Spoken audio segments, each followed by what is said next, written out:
Welcome back to week 3 of Tomahawk Sports Talk, where we bring you all the news and updates and insights from Fort Osage Sports. I'm Blake Overbeck. I'm Ray Nyson. And I'm Matthew Soul. We're going to get right into it today, going into football's win over Truman. Matthew Soul's going to take that away. Yeah, so big win, 66-6. There's a rough start, though. Had 2 fumbles and a drop touchdown on the first 3 drives. So not how you want to start a game against a pretty bad team. And the Patriots got a touchdown first drive, so looked kind of scary at first, but obviously they picked it back up. 265 rushing yards, so a big ground and pound game Friday night. Amar Hutton with 108 yards and a touchdown. Trey Smith with 85 yards, 2 touchdowns.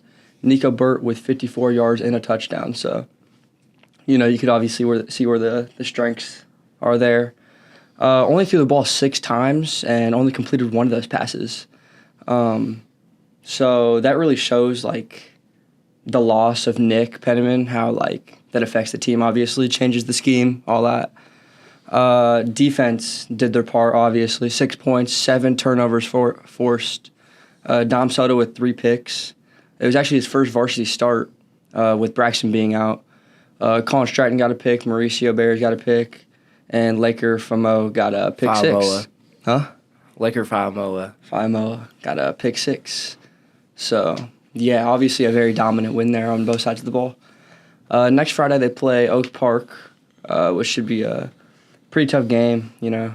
Last year and the year before, pretty bad losses. But, it's a very winnable game for the Indians. Braden, you want to talk about that? Yeah, Oak Park's traditionally the run down, beat them down team, where they run the ball at you, but it's also they're an option team.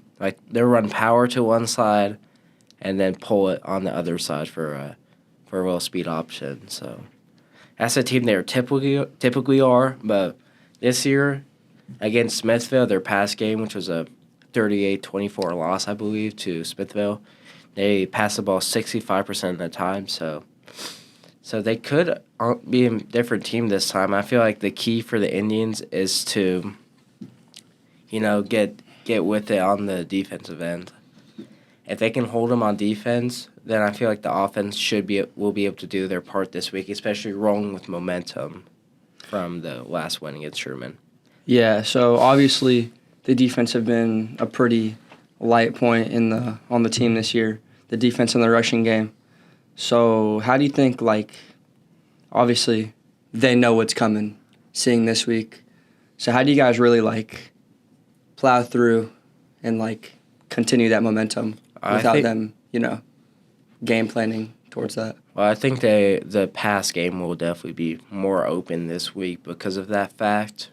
I believe that Fort Osage has the receivers are talented enough to make big plays. It's just about bringing it all together. It's about just thinking about the fundamentals where you have to make a play at times. You can't just rely on Nick Penniman making a play all the time. Nick Penniman being the only guy that can catch a ball, what it seems like right now for some people.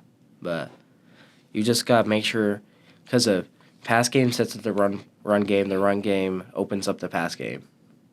Yeah.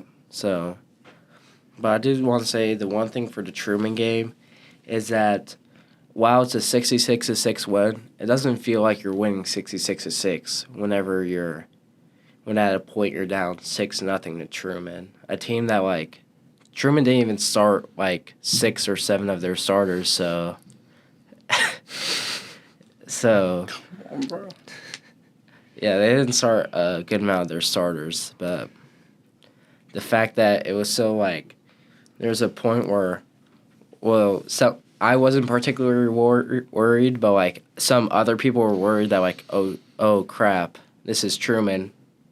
6, we're 3 possessions in, they're up 6 on us, and we've given up the ball 3 times. You know what I mean? Yeah. But now we're moving on to volleyball. So they had a big home game against Platte County, 3-1 victory. That's great to get a win against Platte County, who is a great Northland opponent and a team that is a key conference win for them. Then they go into the weekend with the Winnetonka tournament, face St. Pius X. It's a 2-0 victory. and that's a key win because in the Grand Valley Spike Fest, which we talked about, I believe, last week, they lost to them in, I believe, 2 sets. So just to get that one back is pretty big for them. Then they beat AKC 2-0. They tie Platte County 1-1, and then beat Pembroke Hill 2-1 and Lucis Smithville 0-2. And on Tuesday, they beat Truman 3-0, and then this Thursday they face Belton, and that's a pretty big game because they're 1-1 against each other so far this season. It's a blood match, so that's the type of game where it's a conference game. This is a game that could decide conference standings because it needs to be a big win for them here. But the one thing I do have to say about about the Indians volleyball team is that they get their wins back. Like the teams they lose to, I believe half of them they've gotten their wins back already. It's very hard to beat a team twice, and I think the Indians have proved that so far. Yeah, definitely. Any comments, Blake? No, I was just going to say what you just said at the end shows, makes you think what could have happened if they could have beat them at the beginning of the season, too. Like, how could they be challenging for a conference championship right now? But it's good to see that they're showing life at the end of the season. Yeah, I mean, obviously 6-1 is a very solid record, and just they've had a lot of close losses, so really close to a really, really good season. So I think they could get underrated going into districts, conference, all that. Moving on, we have boys soccer next. On, I believe, Wednesday, there's a big conference home game, number 1, number 2 in the conference, Fort Osage versus Truman. A thrower in double overtime. You can check the highlights out on YouTube. Me and Lucas Harp put on one great game there on commentary. So Truman got out hard. They're a 2-0 victory. You have any? They were winning 2-0 at halftime. I mean, they just took their opportunities, and we did in the first half, but we weren't worried one bit, obviously. Yeah. From my impression of Truman, they played physical, hard, counterattacking soccer. Yeah, very direct. If they touched the ball, more than likely they were kicking it long. Yeah, number 2, number 7. It was Johnson and Patton, I'm pretty sure. Mm-hmm. So they would just kick it up, and they would play 1-2, just play 1-2. Yeah. They would, more times than not, dribble through the defense, which I thought they're very good players. Yeah, and number 2, I think one of their goals, he literally dribbled through everybody in our defense and then scored. So it was but as the game wore on, I believe both of them got yellows, and then both of them got tired as the game went on. So that affected their ability to attack as a game, and the attack for the Patriots definitely slowed down. So the Indians then went on to score 2 goals and equalize, which I believe was one of them was Nick Cornejo's free kick, and then Austin scored a header, I think. And then Austin kicked that one. He scored a header later, and then Nick's goal in the double overtime was the 4th. Yeah. So then Truman scores an absolute banger. Yeah, that was a good shot. Yeah. And you can tell this is a part where Truman starts to slow down because it's not the same type of goal where they're dribbling through the defense. Yeah. This one was 20, 30 odd yards out. So. Yeah, and I just want to say something too. I was looking at our huddle stats from that game. There was 40 free kicks in that game. You can just tell how physical that game was because they had we had 21 free kicks. They had 19 or something crazy, but it was just so physical. But it's a fun game to play in. It doesn't feel like it's 40 free kicks, though. No, that game, it didn't really feel like there was 40 free kicks, whereas Green Valley and Platte felt like there were fouls nonstop. But it just showed, the whole game, that's what it was. Whereas Green Valley, it got chippy at certain points. So there was fouls back to back to back. But Truman game, it was just like that the whole time. It felt like Bogan had 50 throw-ins. So. Yeah, and Bogan takes his sweet time walking to those free throw-ins too.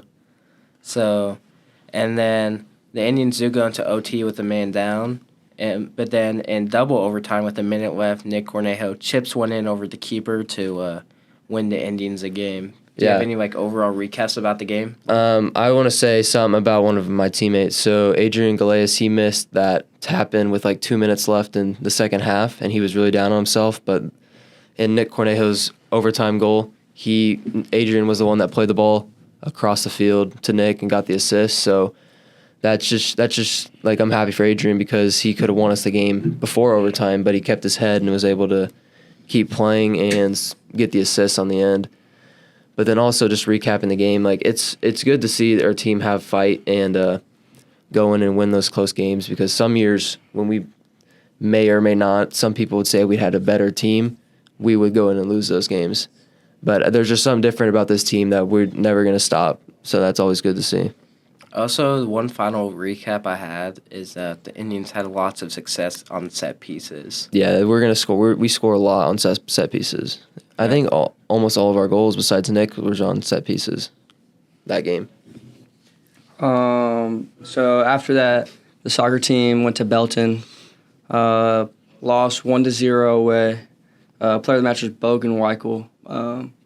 The only goal in the game was a PK in the first half, and not looking at the score, Fort Osage outshot and outcornered Belton, so you could see the close match there, and they had plenty of opportunities, so definitely a winnable game there, but just couldn't come through. Yeah, I mean, those games they just suck because I feel like we had more opportunities than they did. I mean, Finn hit the bar with 5 minutes left. Austin hit a few good headers that their keeper made a great save on. But that's just always tough because they want to score one on a PK. They didn't even score on a real goal. I mean, it's a real goal, but they didn't score an open play or anything. And the foul was, I mean, Austin definitely fouled him, but it was, I mean, I don't know. It's not one of those fouls that's okay, that's a PK. But it's whatever. We got to play him again at home, so I think there'll be a different result next time too. So I'm looking forward to that game. Yeah, and then Wednesday, so I guess yesterday, as this airs, the soccer team is going to go to Raytown, play them. More of that is they cannot overlook anybody. They have a solid midfield, so let's hope we can get a solid one with that. Also, tune into Tribe Review should be next Friday. Going to get an in-depth story about the soccer team. So, yeah, tune in. And then softball will be next. They had a Park Hill tournament over the weekend. Wins against Webb City, Lafayette, Park Hill, which was a 15-inning game, but it was 2-7, so must have had a big 15th inning. So, and then lost to Mid Buchanan 3-5. And on Monday they beat Truman 3-1. That's a big conference win right there. They were set to play Belton on Tuesday, but that game got rained out. So I wonder when they're going to reset that one. Yeah, no, they'll have to find a date just for one game because I think the Indians have already played Belton this year, and I think that was a close game too, wasn't it? Yeah. It was 3-0, 2-0, something like that. Yeah, I think it was 3-0. Yeah. And then they face Raytown on Thursday. So girls golf, let me check. About a week ago, they won the Cardinal Classic. They won?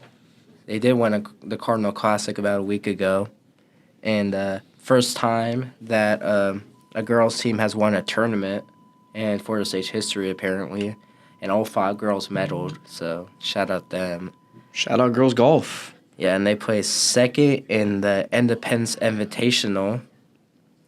Ava Adlard, Jordan Davis, and Logan Bryant placed in the top 10. So that's a great run for girls golf right now. They're they're in a very big run. So, and I've heard they've been placing ahead of those schools like those Lee Summits and Liberties of the world. So that's very big news for girls golf. Yeah, and then to wrap it up, we got girls tennis. They play Ruskin Monday and then Truman Tuesday. Yeah. So good luck to girls tennis. No, girls tennis is one of those sports that I feel like needs more recognition. You know what I mean? Yeah. There's not a lot of girls tennis players in the world, so I think it's great that Florida State pushes that. So Let me check. On a Monday, they faced Ruskin and won a huge 8-1 game. That's a huge win for them. Just to get momentum, they got a 2-3 record so far this year, and then that Truman game got rained out. So, but to get that win against Chrisman was huge. But Yeah. Alrighty, well, thank you all for tuning in to week 3 of Tomahawk Sports Talk, and we'll see you